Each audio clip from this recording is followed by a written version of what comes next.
Right, welcome back everybody.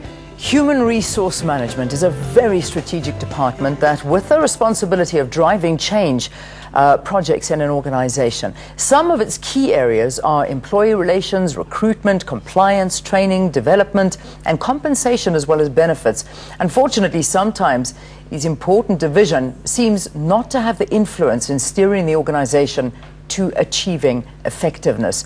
Now, for more on this, we are joined by Marius Meyer. He's the CEO for the South African Board of People Practices. Good to have you in studio. Welcome to Morning Live. Good morning.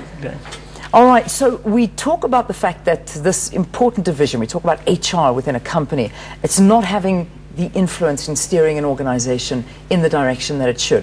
Why? What are the problems at the moment? Well, I think traditionally human resource management was never seen as a strategic function, but in recent times, now that we have national HR standards, strategic approach to human resource management has been positioned as a key focus for really getting the human resource side of business right. And I think all the problems we see in labor relations and unethical business practices, all of that heightened the importance of human resource management in organizations. Yeah. All right. So the industry really trying to revamp itself, I Yes. think, at this precise moment. How? What are you trying to make differently? Well, with the launch of the national HR standards, a clear framework for sound HR practice has been identified on 13 very clear standard areas. And we've now also developed an audit framework where we can go into an organization and now audit companies against the national HR standards. And all of that is helping to elevate the importance of HR in an organization. Also, more recently, the Minister of Justice has improved HR practitioners registered with SABP as commissioners of oath. And that's also helping the HR profession to get more status and credibility in organizations. Yeah. What is the role of HR managers in driving ethics in the workplace? Well, ethics is a key issue. I think we've seen so many high-profile scandals in recent times, and suspensions of senior managers in organizations, and nepotism and unethical practices like that creeping in. But ultimately, the HR managers are the gatekeepers, because they are the people who employ people in the first instance. So proper verification of qualifications, ensuring that recruitment and selection policies are appropriate, followed, are all the key issues that HR managers really need to come to the table in order to ensure that the right people are on point and the right type of ethical culture is created in organizations. Yeah, I think one of the biggest problems, and we all see this in this current environment, is corruption.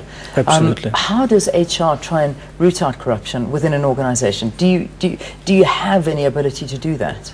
Well, yes. Well, we have an ethics committee who has been tasked in order to drive ethics in organizations. And yes, one can look at the negative side pertaining to corruption and fraud, but I think our approach has been rather to create an ethical culture in organizations. And therefore, we also recently published this book on ethical competence in HR practices with a foreword written by Advocate Marius herself, in order to really position HR in a positive way in order to drive ethics in organizations, with ethics training, ethics awareness, so that we really focus on the positive side and then put in place the right systems and controls in an organization in order to prevent fraud and corruption. Yeah, but at the end of the day, I mean, HR does fall within an organization, within the same organization that it's trying to protect or trying to root out this unethical behavior, this corruption. So one has to ask, how powerful is HR? I mean, does HR have any teeth to challenge or oppose certain decisions that are made by the upper levels of any organization? Well, that's where the influencing skills of HR will be so important, because the reality is employees come in an organization via HR and they are exited via HR. So some on the role that human resource management needs to play to ensure, first of all, that right people are appointed, and then also to help line management to ensure that the proper policies and procedures are followed in order to ensure that good ethics are driven in organizations. Yeah. I mean, the culture of a particular organization, make or break an organization.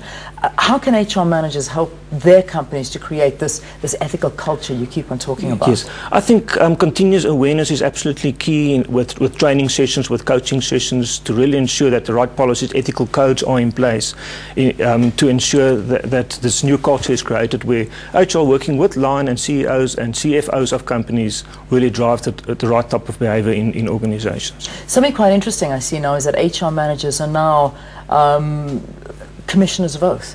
Yes. So this is a brand new status that's been given. What does this mean?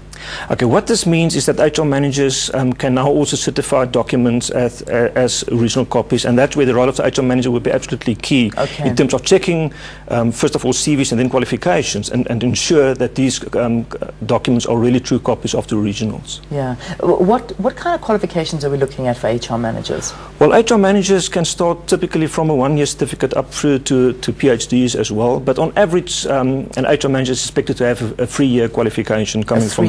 That's the one. Yes. But I mean, to be a commissioner of a commissioner of oath, anybody is able to do this, even with that 1-year diploma? No, we have positioned it for people with 2-year diplomas and upwards. Yeah, absolutely. all right, okay. Yes. So this book, is this freely available? Has this been distributed to all HR departments within companies? Yes, this book is available from our office. We're creating now awareness sessions to get managers and HR professionals to see the essence of this book and to guide them through the process of implementing good ethics from recruitment through to training and employment relations. Excellent. All right. Thank you so much for talking to us here on the program. Marius, Meyer, the CEO of the SA Board for People Practice, thanks very much for being our guest here on Morning Live. Thanks so much. All right, let's take a break. Abu Dhabi under the spotlight again after the break. Stay tuned.